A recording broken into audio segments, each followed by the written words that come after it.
And, well, we'll see if we think that Sugar is it. What would we call this, a band or an act? You know, is this? You mentioned before Bob Mould, and this is not even a side project because Husker Du is gone by this time. Yep.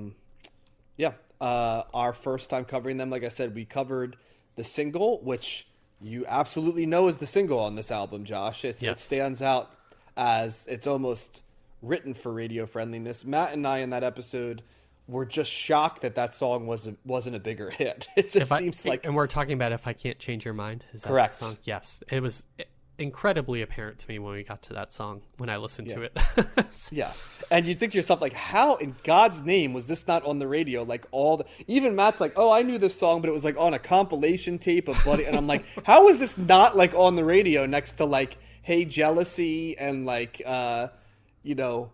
the It's a Shame About Ray and like all those different songs. It just seems made for the radio. So what'd you think of this one?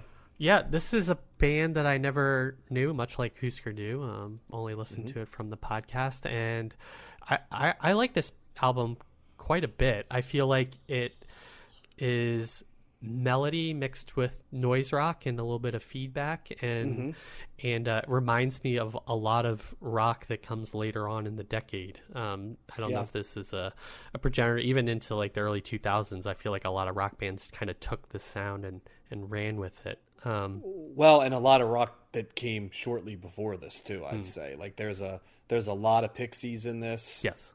For sure. There's we did Teenage Fan Club, right? That's another band that came out immediately that I thought of. Yep.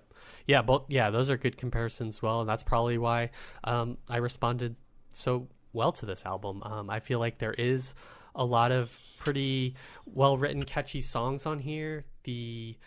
I really think that the guitars is a pretty solid and a standout sound on this album. There is, songs like Changes I really liked, and If I Can't Change Your Mind, obviously, and I think Slick I really liked as well further on down in the album. And yeah, it was a pretty solid album all the way through.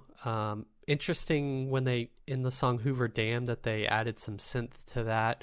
That was kind of a change of pace up to that point. That's the fifth track on the album. And I think his singing he's also the lead singer, right? Bob Mould, I think. I believe for this, yes, he's serving as the singer. And, yeah, I like it. I like his voice as well. But yeah, it is definitely kind of, now that you say it, it's kind of like Pixies-esque or derivative in some way, but still works pretty well for me. I definitely heard a lot of Pixies in it, and there's a Massachusetts tie because they recorded this album there. You weren't on the episode, I think, where we covered the single that Matt and I had never heard the band before, but it was by a band called Catherine Wheel, and Matt and I were both fans of it, and there's a lot of what that sounded like in this album too. Okay, interesting. Mm-hmm. So, and I'm trying to make sure that Mould is because he's not the vocalist in Husker Du. He is the lead singer on this. He is the lead singer here, yeah. Mm-hmm. So, there's some other songs you didn't mention. I really like the song Fortune Teller on this album. It's for the style of music it has very good hooks. Yeah. And you mentioned feedback. There's telltale feedback, but if you're a person that does not love feedback and you heard Josh say that and be like, oh, feedback album, not for me. It's a very non-obtrusive feedback. No. Yeah, it is not like Sonic Youth or I don't know, Jesus Mary Chain or something. My Bloody Valentine, something like that, yeah. Well, it has a little bit in common with Jesus and Mary Chain, but not like the level of feedback. I'd say that like idea of like the sugary hooks, right? Like that's where they share in common, but there's a fuzzy nature to their sound, I would say. Yes. Or maybe almost like I don't know, like a wall of sound type of. There is like a lot of sound going on, layered of sound. Well, I feel like there is. There's definitely layering. So I think you're right in that concept of like the wall of sound. It's also there's a little bit of a nostalgic tinge to this. Mm-hmm. There's a little bit of power pop. Yes. Mixed into this. That's what I think draws me in a lot. For the power pop, yeah. Yeah. definitely. Yeah, it's what drew Matt in as well, and he was familiar with this album when we did it. But this was a easy listen, pleasant listen. I like power pop. I like feedback rock.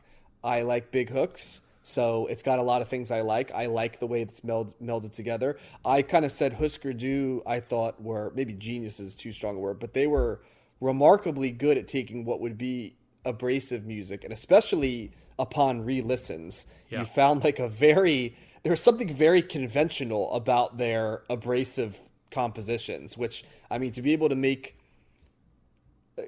like conventional, unconventional songs, I think was kind of how I liked it. There was a tonality to them that was a gift, and I think Bob Mould carried some of that over to this album. Another good comparison for a little bit of what was going on here at times, there's a little bit of like what the Minutemen were doing as well at different things, but this is a prettier version of that sound. And put all together, I can see why this is considered to be one of like those lost gems of the early 90s, because this wasn't getting a ton of radio airplay, at least near me. I know there were a couple videos on MTV, and Matt was familiar with at least one of them. I, though, watched a lot of MTV, and I didn't see too much sugar within it. So it got past me a little bit, and I'm glad we went back and revisited this. Yeah, and I think we were all pretty high on Husker Du also, with it took Matt a little longer, I think, but he came definitely got it. Yeah, he came around. Yeah, we covered Zen Arcade back in '84 in episode 13, and I think we covered New Day Rising in a bonus episode, maybe. We did. Yeah, so check those out as well. But yeah, they have that was bonus episode 10 of last season. But yeah, it's good that they continued kind of not Husker Du sound, but continued to kind of reinvent himself or take that lineage in some way. Yeah, it was an interesting time for him around this too, because he this was his first project post Husker Du, and this was their first album, and it became oftentimes I read it was his most commercially successful project. Which I thought was interesting. Another funny thing in his bio that you'll find funny, Josh, others may not and stuff. Do you know there was a brief period of time late in the run of the promotion that Bob Mould was a writer and creative consultant for WCW, the wrestling organization? No, I did not. Wow. Yep, right in like the period where they were struggling, right? And like kind of good to business. He was brought on as like a creative consultant, and there's some interesting stories. I forget, he clashed with somebody that I can't remember who, but anyway, we won't go into that. But worth a Google, Josh. Weird, yeah. He must be a wrestling fan. How else would you? He is a longtime one, apparently. Yes, okay. Interesting. Joining other unusual wrestling fans that we found on this podcast, like Michael Stipe, and I guess another interesting thing, and this was not how I was planning on transitioning to this, but shortly after this album, he actually was outed by some magazines within the homosexual subculture, with hopes that him being outed would make him sort of like a spokesman for the cause, but he was not about that. He was pretty vocal about, no, that's not going to be happening right now, and a little bit from the reading I did, at least, and people can reframe me if it's there, a little bit resentful of the fact that it happened. I think that's unfair to him. He shouldn't. Well, and I think it was more like he's like, I'm perfectly happy doing my music, and I'm by no means not proud, but I'm